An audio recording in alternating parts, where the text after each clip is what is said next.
Hello, everyone. How are you? This is David Muniz again from Senha Segura. And today I want to welcome everyone to another roundtable webinar. Today, we are going to talk about the latest cybersecurity events in the US. So, the title today of this webinar is Hands on Cybersecurity, Unveiling the Techniques and Tools from DEF CON 2023 workshops. Well, the latest weeks were quite busy in the cybersecurity world. And we had DEF CON, we had Black Hat, we had B-Sides.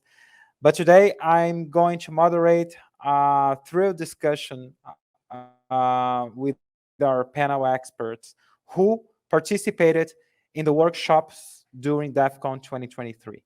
My first invitee is Matheus Ferri, which is our information security analyst here at Senha Segura. Hey, Matheus, how are you?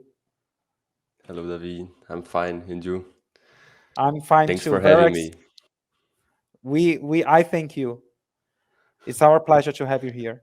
And my second guest is Iago Oliveira, who was a security and innovation intern and now is security and innovation analyst.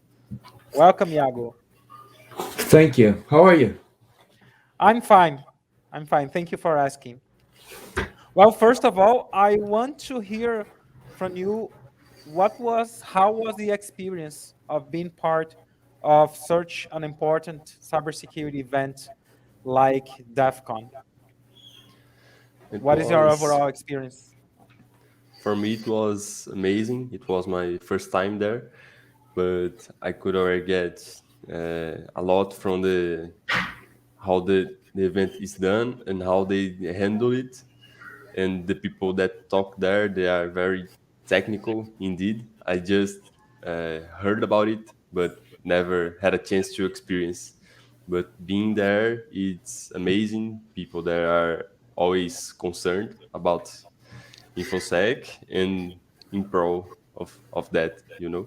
So it's quite a unique experience, I'd say. I could say like using the fairies words, it was a really different experience. I never went to DEF CON before. It was really different. Had a lot of different people and different talks about a lot of different aspects of the security world. It was like it had a lot of different type of things, and I was really amused to have invited and be able to be there to participate in DEF CON and see all these kind of different talks and specialists talking. Excellent. Well, I think the first topic that was not only present at DEF CON, from what I heard, but also in other cybersecurity events, was artificial intelligence. And we've been hearing a lot about this topic. And I just want to cover what it was your impression regarding this topic because, well, especially this year with ChatGPT and all of these cognitive solutions and uh, platforms. What was your impression regarding artificial intelligence, especially for cybersecurity? Because well, we know that this can be used for both attackers and also cybersecurity teams. For the attackers, it can be used for creating worms, and for the defenders also to create solutions to fight against these cyber threats. So I want to hear you about well the overall what is your thoughts about the use of artificial intelligence in cybersecurity? AI at DEF CON, it was present everywhere. Like there are a lot of rooms, but like every at every moment, in at least one of them, they would be talking about AI, or it is maybe for red team or blue team, or both, depending on the talk. But it was present constantly, and what I have to say about it, it's because it's that it's already been used like uh, everywhere, and for blue team, it's a concern because I've seen recently. I think DARPA, the Defense Project Agents, uh, they created a program on Blue Team AI in collaboration with Microsoft, OpenAI, and Google, if I recall it right. And they released these contests on DEFCON and Black Hat also, so that a group of people and hackers they could develop an AI that helps at Blue Team, and they need to use it to defend critical infrastructure of the government and military. So it's already on site AI.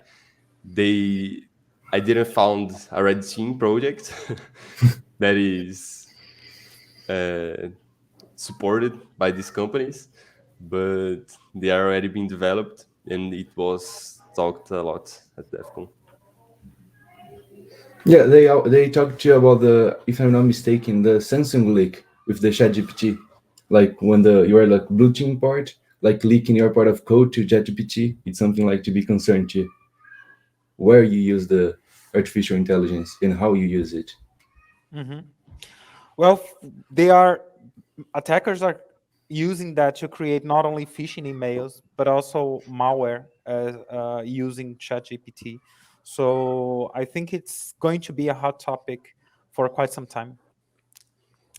Yeah, Uh, well, moving on, moving to the another topic that was quite talked during this event. I want to move to cloud vulnerability. And we've seen organizations migrating to cloud services well, especially after the pandemic. But this movement to cloud environments has exposed organizations to a total new set of vulnerabilities and security challenges.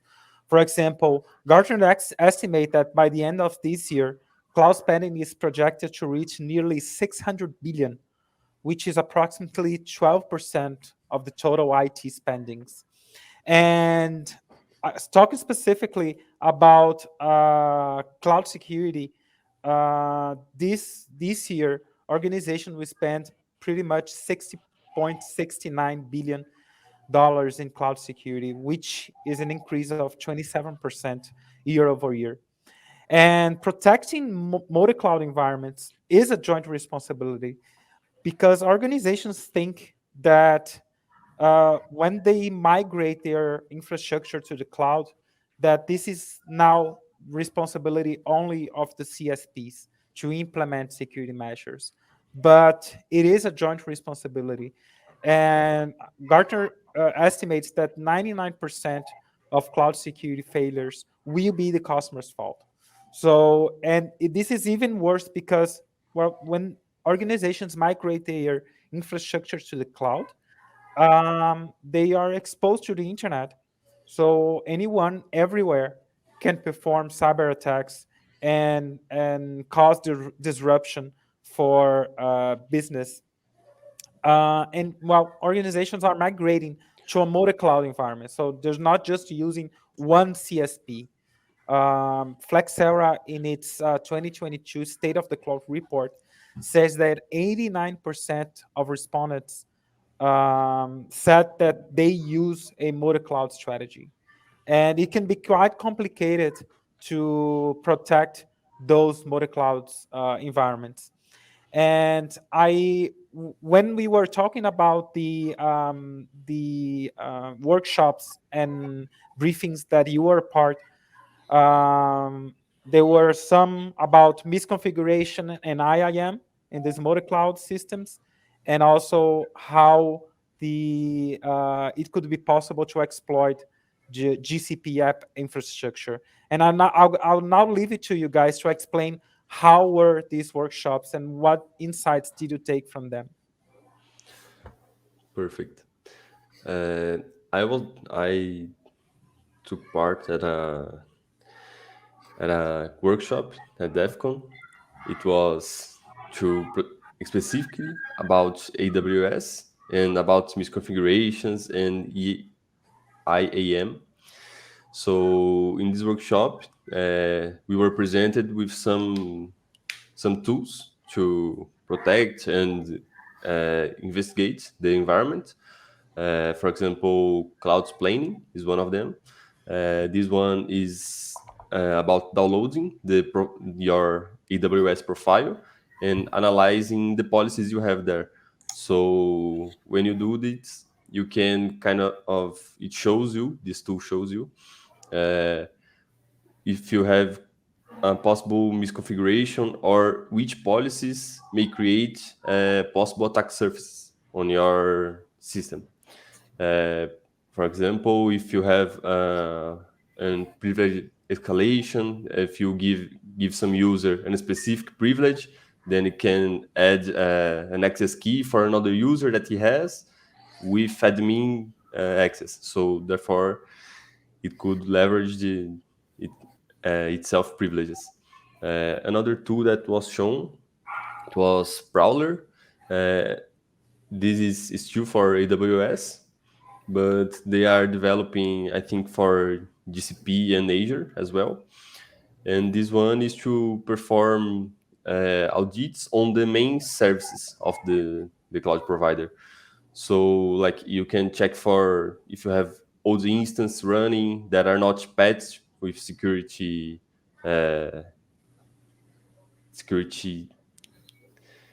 Uh, I don't recall the word now.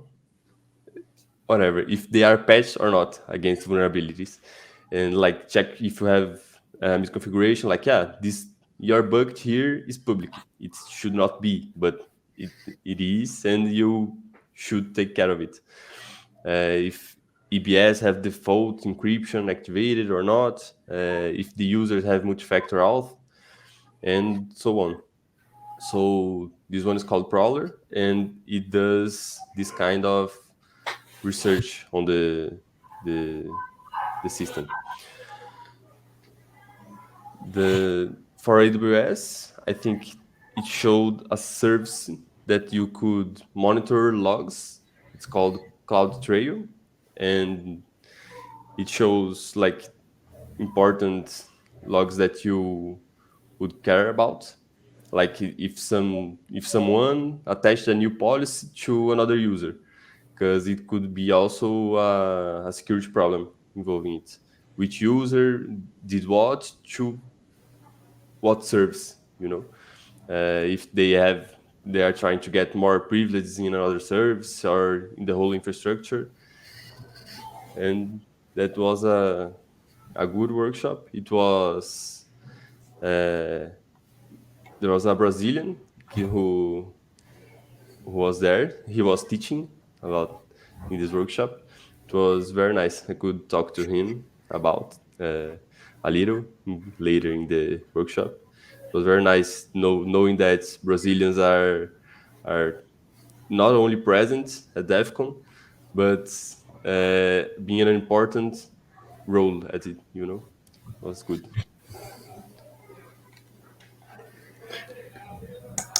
There is also the Ghost Token one, Ghost Token talk I was to about the Google Cloud Platform. It was like it's a like in a simple form. It's pointed to you have like a Google project that uses authentication. There's a user that like uses your authentication, and there's their token there. In the user interface, you can see that app is being using like is using your account. Okay. But when the guy removed, the owner of the GCP removed the project, like the token disappears from the user interface. But if you restore like the project, you can use the token of the user. So you can like restore, use the token, do some malicious stuff you want to do, and remove the project again. And you still like have access to the token, and the user will not like see that you have access to the token.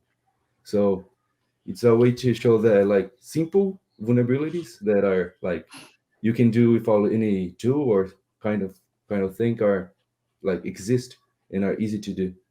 This vulnerability is now patched, but it was present. So Those two were keynotes, or they were workshops, the ones that you participated? mine, The yeah, mine. The ghost token one was a talk. Was Okay. The mine was about that was about AWS ecosystem. It was a workshop. Workshop. How Yeah. how the workshops worked? Because I remember that you have to carry your own computer, and that we had to configure that, and our team had to configure. Tell us more about how it worked with your own on your own machine. Yeah. At DevCon, you have the DevCon specifically workshops, and you have the villages workshops. So at DevCon, there are several villages, Red Team Village, AppSec Village, and they have their own workshops. But the one I participated at was a DevCon workshop. These ones you must subscribe first, and they open a link. At Eventbrite, if I recall, Yeah. and you must like be on time because it's uh, runs out really quickly. Like in a minute, you don't Literally. have literally a minute. You don't have Like any tickets, more. like Yeah, you don't tickets to have a more Beyonce tickets. show, to Yeah. a Beyonce concert. Yeah. Yeah, the workshops are free, so yeah. Yeah, and but you we could subscribe to some of them, not all that we wanted because they ran out, they sold. Uh, and for these workshops specifically, you are told to bring your own computer because you have hands on labs there. And you receive before the workshop the what you needed to do so you could uh, go through the workshop. And I was kind of scared of bringing my personal computer there because there are a lot of people that are really bad intention have really bad intents there. And but I don't think it was a big concern for most of the people because they were connecting at the Wi-Fi there. That is something I personally do not recommend. But myself, I used my cell phone and used my my own internet, and do not use my cell phone as an Wi-Fi provider. I made Like it a through router. cable, yeah, Mhm. and installed a whole new operation system. And before that, I erased it all and started anew again.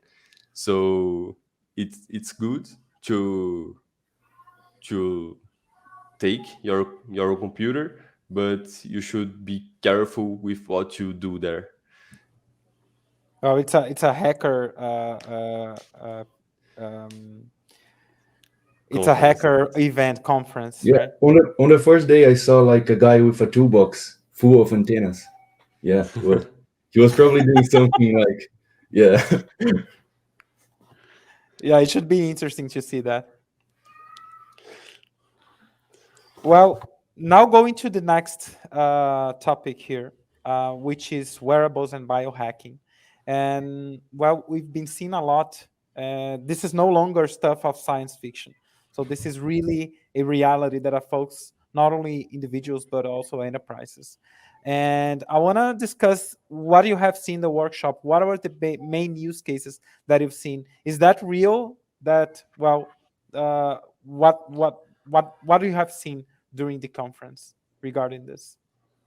Regarding the biohacking, the bio part, like the wearables, like implants part, there were like talks of like a woman did a talk with her implants. She had more than 7 implants. She had one that was like an RFID implant that she could like use her credit card. She could open like hotel doors. So like really science movies, right? But there's like things to be concerned. She said like the things that made the chip, the made implant, is nothing that is studied like long-term study. So there's no proof that it's going to be healthy or not, and it's not that safety, as she said. Like you can use the RFID one, but there's no protection to it. Someone can clone her card, like her hand, just getting close to it. When it is inside of you, you cannot like wear aluminum sleeves or covers like you do in your card that stops RFID. So when it's your hand, you do not have a cover, or you could wear a glove. Everywhere you Yeah. go, you should wear a glove. And when you are going to paint something, you take off the glove and put your hand. But Do you guys I have any wearable? I do have a watch, but like a simple one. But it's already like a concern if you really stop to think about it. Like they're like my heartbeats, like my sleep schedule. So if like these kind of things leaks with some kind of exploit or some kind of thing, like all my personal data will be exposed, and it can be used to, I don't know, sell ads for me for specific things, or you can like use to bad things as house cheating or something like it. So I used to have a watch. Nowadays, my mom is using it, but when I had it, I bought it personally because I use it to monitor my oxygen levels and activity, how many calories I burned in the day. But I don't have it anymore. And at DEFCON, they talked about some like vulnerabilities that wearables have in itself. Like it is easy to have physical access to the data that's in it because there is no user authentication on it. So you just take the watch. Usually you don't have a password or a pin or a biometric that unlocks the watch. It's just there. If you leave it there, anyone has access to all of your data. And it's usually stored locally and lacking encryption. So you sometimes don't even need to have physical access. You can just sniff some communication. What do you guys think is the future of biohacking? What do you guys think it's going to happen? How for cybersecurity? How do you think this world is going to go through? I I think it's like every other uh, breakthrough in security and technology. We are going to spend some dark times with it, but where just attacks are being developed, and but with sometimes and appropriate support and expenses, we are going to develop security protocols to work with it and security methodologies and everything else, so we can safely use the wearables and not worry about them. yeah, that's probably something that we can like run from the wearables, the implants part. Like there's no escape from it. Probably in like 5, 10 years, it will be like something common. Like everybody will probably have an RFID implant or something like it. And it Yeah, because will not be just watches, it will be like glasses and everything. Nowadays it's more common to see watches, but there are already some glasses. But in a few years I think the glasses will be very common also. would you have courage to put everything of that is inside of you? Mm.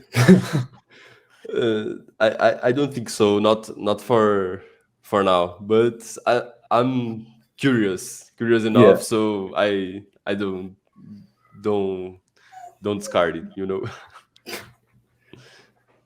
just for testing purposes, just to, you know. Uh-huh. For testing purposes. Yeah, testing That's a good purposes reason. only. Yeah. Well, Would you have the courage?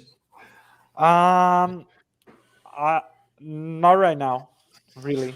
I would. I wear a smartwatch, but well, it's outside of me. I don't know if I would something inside of me. I understand the benefits, but I think we still need to understand exactly what exactly are the benefits, and if it's worth to get these risks.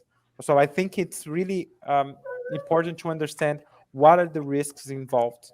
Well, we were talking at the rehearsal how the data generated by all of those devices inside of you, because well, it collects a lot of data. It has everything that you do, your heartbeat. It has what time you sleep, what time you get up.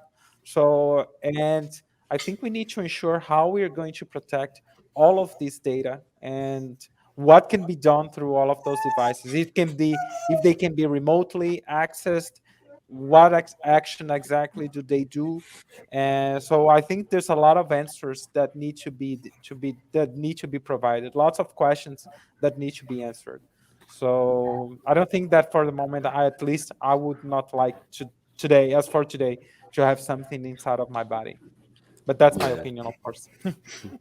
sure. And it's also a concern, like, where does this data go? Like, does it go to Apple? Do they have access to it? And if so, what are they doing with it? And are they selling? So I using my Apple Watch, and in 5 minutes I will get uh, healthy insurance discount on my cell phone. And what are they doing with the data? And not only these companies, but also attackers. With this data, you could know the routine of someone, and what time they are running, what time they are eating, and a lot of specific and personal details that they should not have had. They should not have the access to. So Yeah. it's a concern.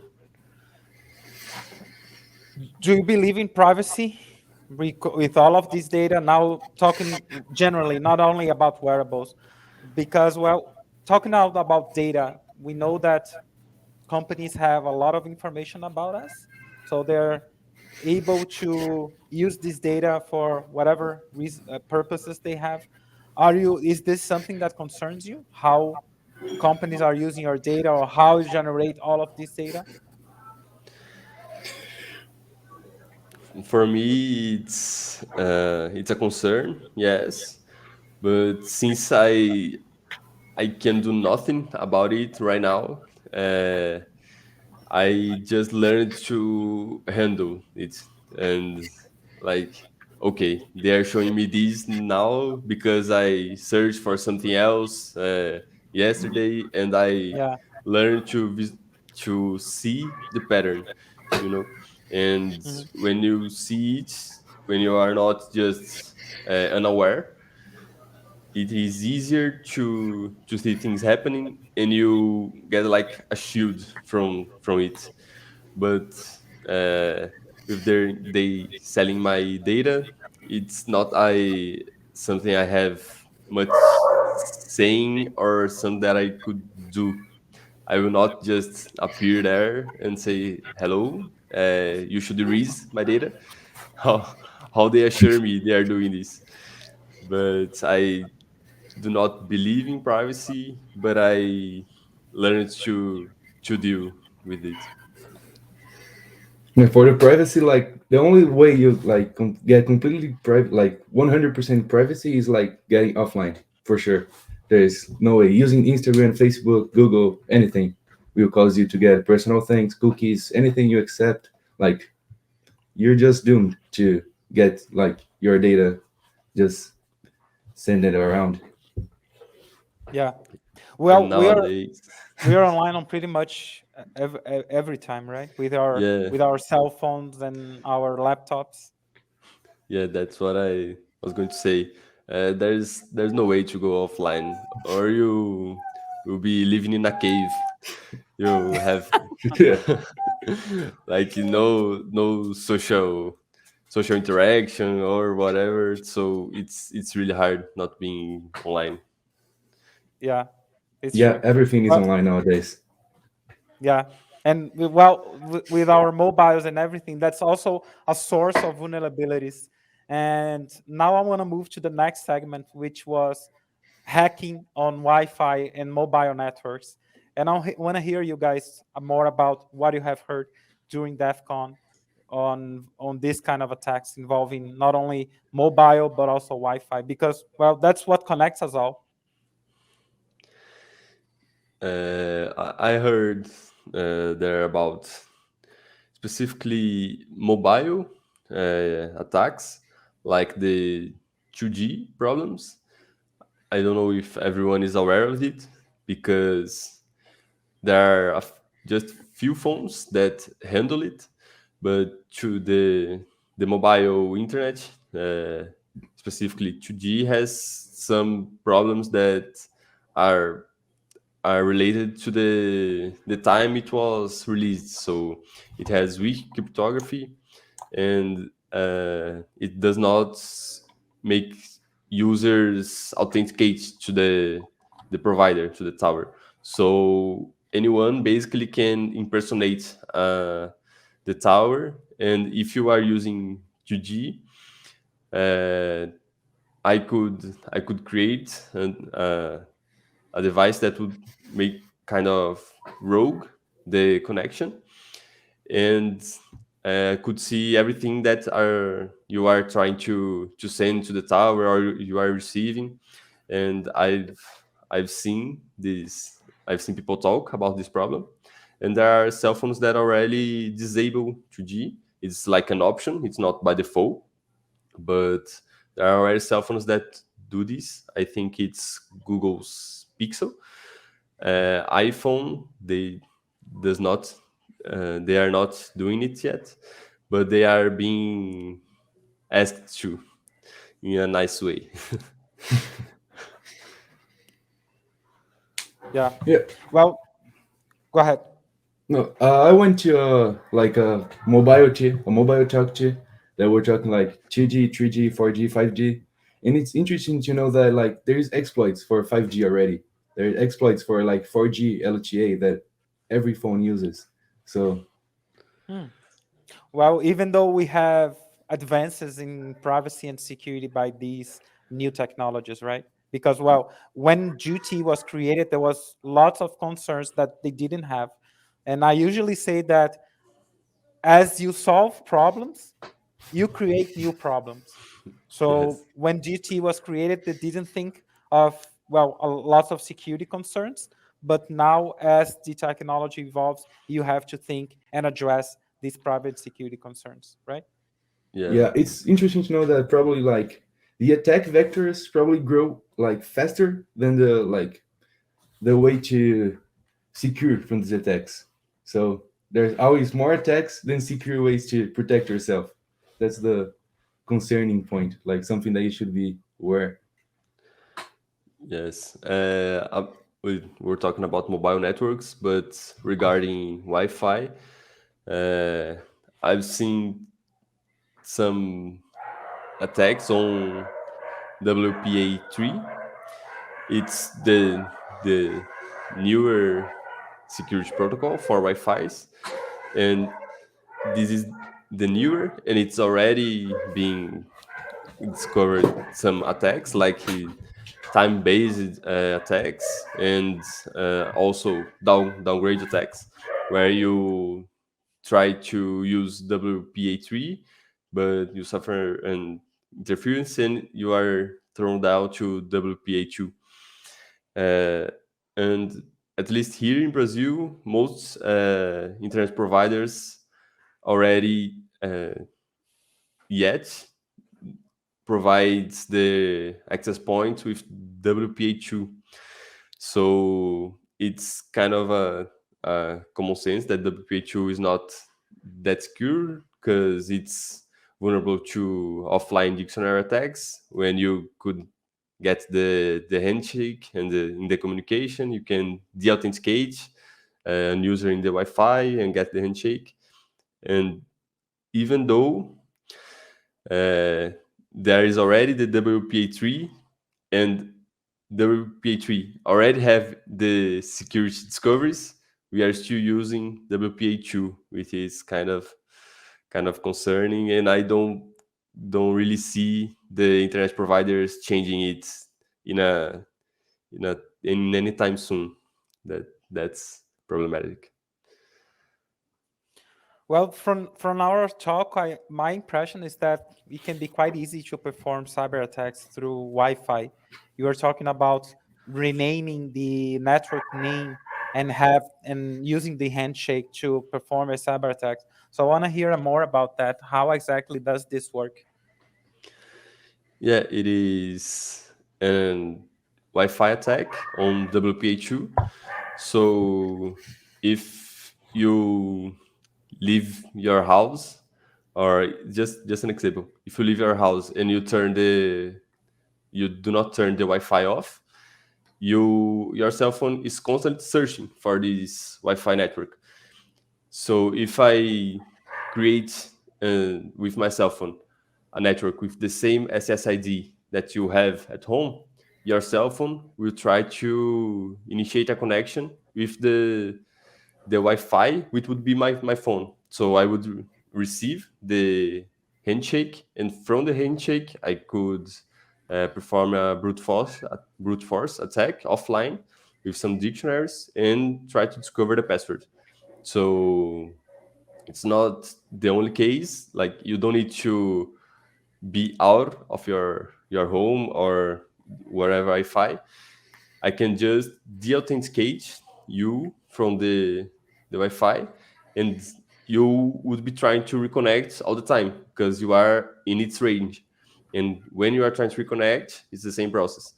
I get the TLS handshake, and I run the attack in it. So what do you guys recommend? What is your best practices? What do you do to, well, at least avoid or try to mitigate attacks like this? Do you have any? I you can go ahead, Yago. No, I would say like probably updating your router, like putting a really secure password, because like you're going to go through brute force to attack it. Using the latest one, like the WPA, the latest one you have, the tree, probably like the best one you have. So Yes, the attacks on WPA2 are more common and more known worldwide. So WPA3 it's a secure call, and strong passwords, as Iago said it himself. And besides of that, I personally like to create a different Wi-Fi for guests at my house and a personal Wi-Fi for me and my wife. Like just we access this subnet and anyone else. So if you are going to perform an attack in our subnet, it will be more difficult. How about you, Iago? I'm just like the strongest password, like a really long one. I don't use the visitors one because I don't think that's that practical, but I should use it because like it's worth it. Just to not being like sharing your password is already like a good thing, even for like your friends. So I was going to say that this is a sign that someone from cybersecurity lives in the house to have two separate networks. I also must confess that I don't use this best practice. But if I go to someone's house and has, I don't know, network guest, I would say, this guy is from cybersecurity. yeah. What I do, I have like a different network on my room. Like for Ah, me, yeah. Like okay. Then, well, then yes, it is a sign that is that someone Yeah. from cybersecurity. Yeah.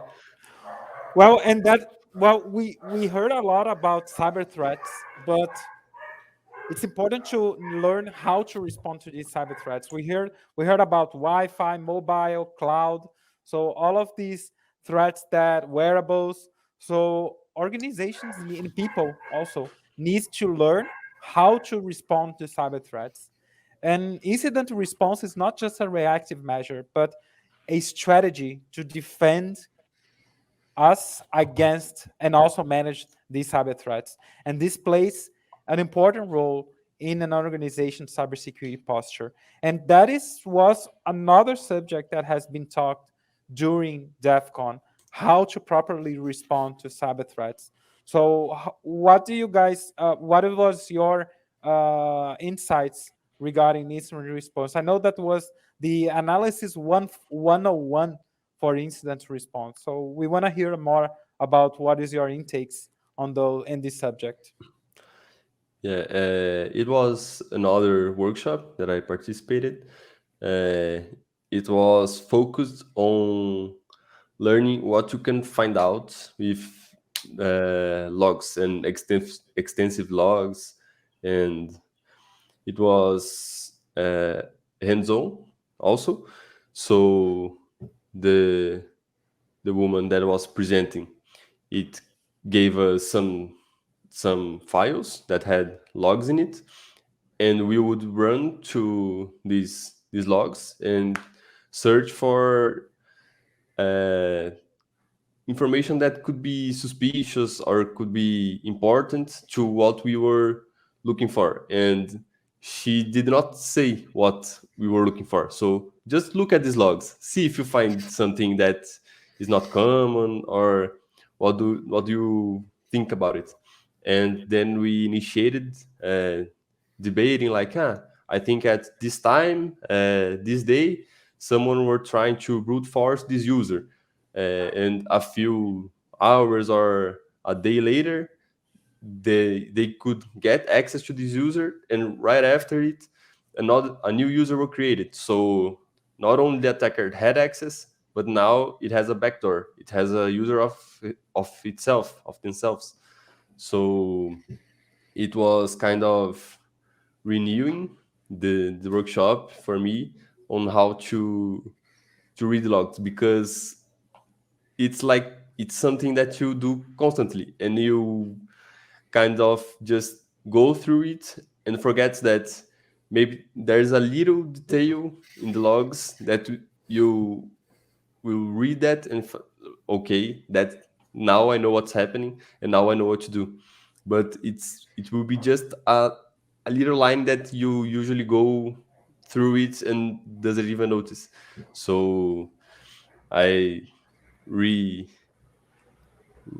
relearned how to how to read logs, and like, man, just be focused at it, because like everything depends on it now, especially in an instant response. Like it's already happened, and maybe it's already happening. So just read the logs and understand what's happening, so you can handle it better. And the more time, the sooner you find it, more time you have to handle it. So True enough. And you, I Iago, what do you yeah think about log generation? yeah I went to a workshop that was about like logs from malware. I couldn't participate really into it because my notebook didn't run the VM, because we would like run a VM and run the malware inside the VM. So we had to be like really specific VM, really prepared one too, so that doesn't like escape your like personal computer to the host. But like from the talks too, it's interesting that the Fahid said about the like small tales or little things, little details, because it's really important to focus on that. Also, on the KASIT talk, they were talking about identifying who is attacking you and like what type of attack they're doing, so you can like prepare yourself and like do the like prepared response, like a specific response for what you're receiving, so you are not completely lost just searching every log and trying to find what's happening. Hmm. Well, we understand that we can generate, and so and cybersecurity can generate quite some amount of logs. So I think it's difficult to analyze all of these logs. How do you guys think it's possible for cybersecurity teams to analyze and to understand what are these logs bringing us from insightful information? I think that it's reached a point where it's humanly not possible to read every log that you have on the system or the infrastructure. So you must use some tools that can uh, make it at least a better, an easier read, like at least coloring it. So you see more vivid details. But specifically, I think the best way to go with it would be to use AI and make it learn through deep learning or machine learning uh, what are the important logs, and they it would store it, and it would be easier because it would already say to us like, I have this thing going on, and maybe it should not, you should see it. But the AI, just to filter the gigantic amount of logs so then we can analyze it better, it is, I think, a good way to go. Yeah, it would like be a really help hand to just have something to like at least for the some kind of like separation on the logs for like connection like you said, or like a green color, or when there's like bad connection like a red one, something like to because logs are like really manual labor. You really have to read them, just not pass through them. So yeah. Yeah. AI can be used for a lot of things, huh? Yeah, Apparently. yeah. And also visual, I think visual um, uses as well, like not only reading but using dashboards or using graphics. I think it can also be a good way to providing information on where the threat is coming, on what to do next. And automation has also a good has also a good job on doing that. Do you would you what do you guys think of automation in cybersecurity? Do you think it's to use automatically everything and automate things is the way of addressing cybersecurity risks? I think that automating is useful, but the the more complex scenarios, you still need the cybersecurity experts. So we can run some automatic tools to scan our application, and they will return some nice results. But when you goes down to the bit of it, and you need to change something in the connection or change just a little detail, like to make the attack or the defense work, it always goes down to the cybersecurity expert that is doing it. It's so automation is useful, but not not the only thing that we need. Yeah, like the automated parts now, like at least now, yeah, like today, they work more like a helper. Yeah, they can do like anything alone. So without like proper modifications and like about the machine learning he was saying, who knows? Like in some time there will be like more specific machine learning kind of things for pen tests, for example.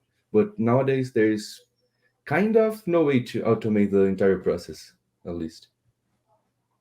So you're talking about guided remediation instead of automated remediation, right?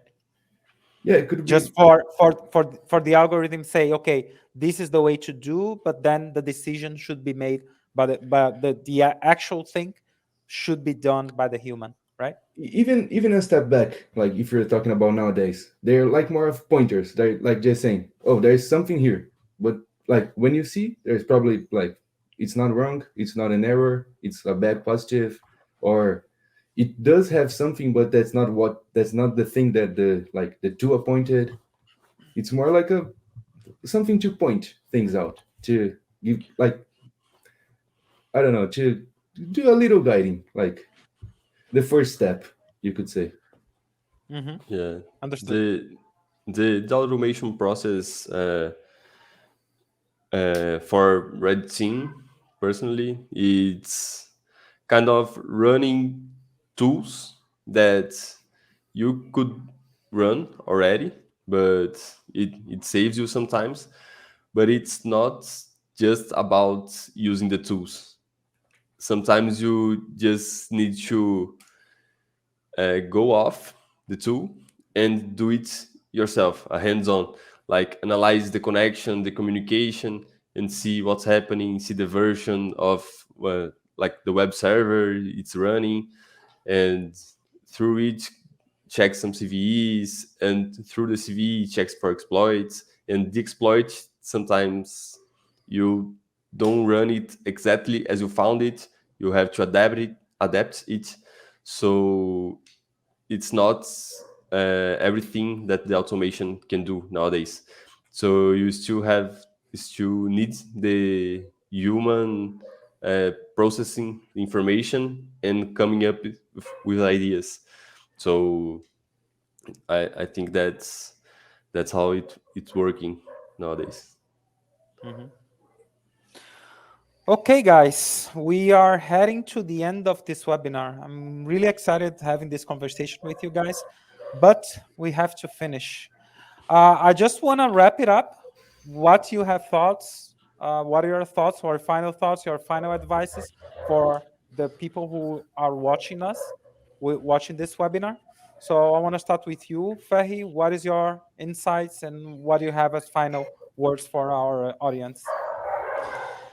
I would recommend who can go to DEFCON. You should try it. It's a really fun and eye-opening experience, and you sh- you should always be concerned about the security breakthroughs that are happening. So it's not because you use something that was considered secure like 2 3 years ago that it is secure now. So you should always keep an eye on it, and keep an eye for new tools, new methodologies, everything that you can, so you can keep your company safe, or you can develop new attack methods, and that's it. It, In it evolves really cybersecurity, fast, huh? yeah, really fast. And in cybersecurity, that's it. You can never stop studying. So just keep studying, keep learning, and that's the way to go. And share the information. The community appreciates it. Yeah, as Fahi said, like if you can go to DEF CON, it's really amazing, really different. You're going to meet like really different type of people, like from beginner to really advanced type of people that will have a lot of different kind of things to teach you and to talk with you. And about the security part, just be aware of what you do, what you access, what kind of thing you put your like credentials, your login accesses. Just be aware, like really aware, because people are trying to get them, and they will get if you don't be aware enough. So The point is not when if you're going to be attacked, but when yeah, you're going to be attacked, right? Yeah, yeah. exactly. Excellent. Well, guys, thank you very much for your insights, for your precious insights during this conversation today. And we're really looking forward to next year and to DEF CON 2024. Thank you very much, guys. Thank you for the Thank Bye you, bye. invite. David. It was See a you. pleasure.